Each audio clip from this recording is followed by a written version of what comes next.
บายดีพ่อแม่พี่น้องเบอร์สุขคนเนาะที่เขามาเบิ่งมาชมคลิปนี้เมื่อนี้ก็ยินดีต้อนรับเข้าสู่ช่องพอบุญมาชาแนลคือเก่าพี่น้องเมื่อนี้มีโอกาสเนาะออกมาตลาดแล้วก็สิรีวิวทางเข้าบ้านโคกใหญ่พี่น้องเพราะว่ามีพี่น้องเพิ่นไปทำงานอยู่ประเทศไทย6-7 ปีแล้วเนาะพี่น้องเพิ่นก็เลยอยากให้เพิ่นโทรมาบอกว่าถ่ายทางเข้าบ้านให้เบิ่งแน่เพิ่นว่าเพิ่นไปไทยโดนแหละเพิ่นว่าอัปเดตเส้นทางบ้านเฮาให้เบิ่งแน่เพิ่นว่าพี่น้องก็เลยมีโอกาสอักสิถ่ายให้พี่น้องเบิ่งครับเบิ่งกัน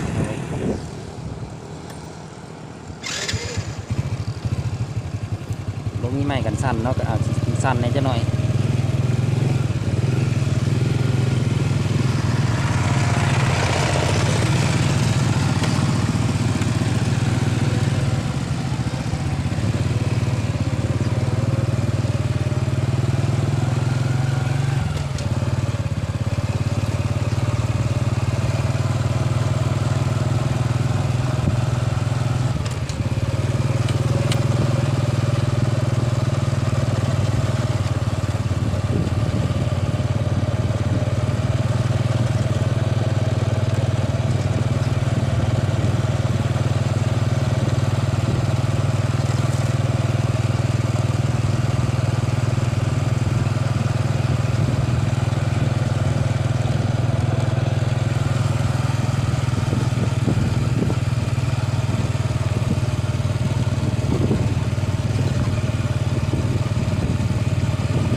ถนนหนทางก็สิประมาณนี้แหละพี่น้องแต่ว่า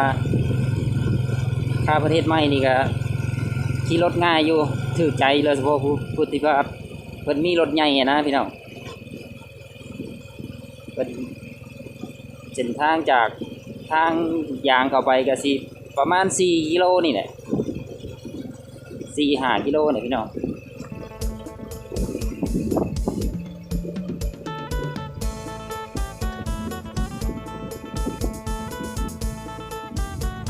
เป็นชาวบ้านทางในบ้านเพิ่นเอารถมาจกเนาะพี่น้องมาขูดใหม่มาแปลงใหม่นะ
ฮอดเพื่อนเป็นทีเรียบร้อยพี่น้อง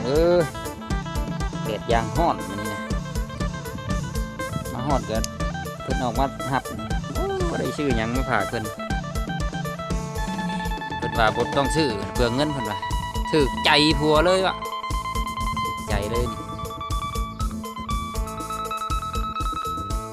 สำหรับคลิปนี้ก็ซ้ำนี้แล้วพี่น้องเอ้ยไว้คลิปหน้าพ่อกันใหม่สบายดี